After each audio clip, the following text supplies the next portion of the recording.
चालत जातो ना बघ.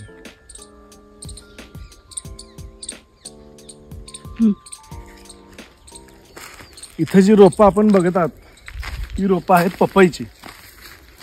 तुम्ही म्हणाल आता हे पपई वाटत तरी नाही, कारण ह्याला आत्ता फक्त 2 महिने झालेले आहेत. बघू शकता ठिबक सिंचन लावलेलं आहे. 2 महिने झालेलं पपईचं रोप हे केवढं दिसतं. ह्याच्या 2 पपईच्या ओळींमधलं अंतर जे आहे ते 9-6 किंवा 8-5 असा फॉर्म्युला असतो त्याचा. 9-6 म्हणजे ह्याच्यामधलं दोन्हीच्या मधलं जे अंतर आहे ते 9 फूट आणि 2 झाडामधलं जे अंतर आहे ते 6 फूट. मग काही लोक 9-5, 8-5, 9-6. आता इथं आपण हे 9-6 केले. ओळीमधलं अंतर जे आहे ते 9 फूट, 2 झाडामधलं अंतर आहे ते 6 फूट. वरच्या बाजूला जे आपलं आहे त्याच्यामध्ये आपण 9-5 असं केलेलं आहे. 9 फूट आणि 5 फूट.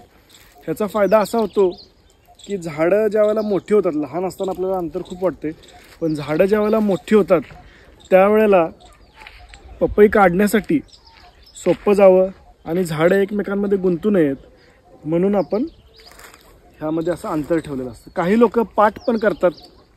तुम्ही बघितलं असेल असं इथं मोठा घड करायचा आणि त्याच्यावरती झाड लावायचं. तर पपईला काय तसं करायची गरज नाही. फ्लॅट सरफेसवरती आपण लावू शकतो. ही जी पपई इथून तुम्हाला त्या टोकापर्यंत दिसते तर ह्याला 2 महिने झालेले आहेत. हे टोटल आहे 1.5 एकर रान आहे आत्ता हे नवीन लावलेलं. तसंच सेम मागच्या बाजूला सुद्धा आपलं 2 एकर ह्याच स्टेजला आलेलं रान आहे. ही जी पपई आहे ती जनरली पपई या पिकाला लावल्यापासून 8 ते 9 महिने ग्रो व्हायला लागते. 8-9 महिन्यानंतर तुम्हाला ह्याची फळं मिळायला सुरुवात होते आणि 9व्या महिन्यापासून मला वाटतं पुढचं 1.25 वर्ष आपल्याला ह्या झाडापासून पपई मिळते. त्याच्यानंतर सुद्धा मिळते, पण त्याच्यामध्ये आपण म्हणतो ना एका झाडाला जेवढे क्वांटिटीज यायला पाहिजेत त्या प्रकारच्या क्वांटिटीज येत नाहीत. त्याच्यामुळं आपण परत ते सगळं शेत पाडतो, सगळी झाडं पाडतो आणि परत आपण नवीन रोपं आणून परत ह्या फ्रेश पद्धतीने शेतकरी सुरुवात करतो. नवीन जी रोपं आहेत ही रोपं आपण पुणे आणि खर्डी ह्या आपल्या जवळच्या रिजनमधून घेतो. याच्यामध्ये बऱ्याच जाती आहेत. त्याच्यामध्ये G50 आहे, G15 आहे, 786 आहे. तर आपल्या सॉईलला सूट होणारी आपण G15 म्हणजे 15 ही जात आपण इथं लावलेली आहे. ह्याच्यामधला आपल्यासाठी होणारा फायदा म्हणजे याला कीड कमी लागते. ह्या व्हरायटीला कमी औषध फवारणी केली तरी चालते. जास्त पेस्टिसाइड्स मारून त्याच्यामध्ये केमिकल्स वाढवण्यापेक्षा आपण आपल्या सॉईलला सूट होणारी आणि कमी कीड बसणारी म्हणजे थोडक्यात स्ट्रॉंग अशी ही जात आहे G15, ज्याची लागवड आपण आपल्या पूर्ण जेवढा आपण पपई करतो त्याच्यामध्ये या सेम व्हरायटीची आपण सगळीकडे लागवड केलेली आहे. तर ह्याचा तुम्हाला मोठे झाल्यावरती कसे दिसतात ह्याचं तुम्हाला आम्ही डेमॉन्स्ट्रेशन दाखवू.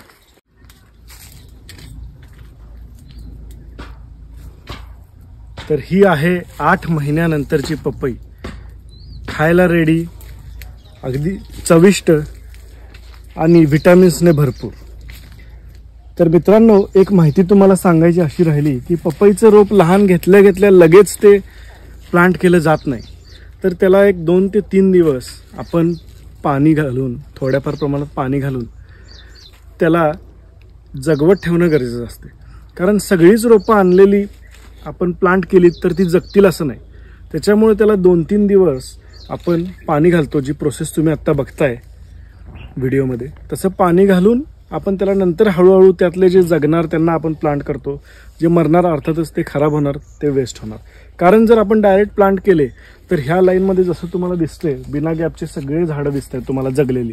तर तुम्हाला मग काय दिसणार की ह्याच्यामध्ये एक झाड खराब झाले, एक झाड चांगलं आहे, अशा प्रकारचे तुम्हाला दिसू शकते. तर ते सगळं टाळायसाठी आपण पहिल्यांदा 2 ते 3 दिवस त्याला पाणी घालतो आणि मग आपण त्याला प्लांट करतो. आणि सगळं तुम्ही जसं बघता आपण ठिबक सिंचनवरती सगळी शेती करतो.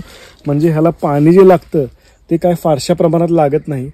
प्रत्येक शेतकरी करू शकतो. आता मगाशी तुम्ही बघितलं फ्लॅट स्पेसवरती आपण केलं होतं. इथं आपण डोंगर करून म्हणजे आपण एक मातीचा पाट ज्याला म्हणतो आपण ते करून आपण इथं प्लांट लावलेला आहे. तर आम्ही वेगवेगळ्या प्रकारे लावून आम्ही बघितलेलं आहे की कशामध्ये उत्पन्न चांगलं मिळतं, काय मिळतं. तर त्याप्रमाणे आपण हे करतो. हे जे आहे खोड हे खूप पोकळ असतं. हे जर झाडाला आपण जर धक्का जरी दिला तरी पूर्ण झाड पडतंय. त्याच्यामुळे हे तेवढी ह्याची काळजी घ्यावी लागते. 1.25 वर्षानंतर काढण्याचं कारण असं आहे की जी हाईट आहे ती खूप मोठी वाढते. आता बघा हे कसं आहे छोटं प्रमाण. त्याची हाईट जर जास्त झाली तर हे पोकळ असल्यामुळे पडते नंतर. म्हणून आपण हे 1.25 वर्षानंतर काढून देतो आणि याला लागण पण याला कमी होते. आत्ता इथं बरेच पपई इथं तुम्ही बघू शकताय. पण ज्यावेळेला झाड मोठं होणार एकतर ते काढायला अवघड होणार, वरच्या हाईटला जाणार आणि ह्याची जी वजन आहे, ह्याची लांबी आहे, हे सगळ्याची क्वालिटी ही उतरायला लागते. कारण अर्थातच झाड हे म्हातारा व्हायला चालू होतं. त्याच्यानंतर मग आपण ते रोप काढून नवीन रोपं आपण लावतो.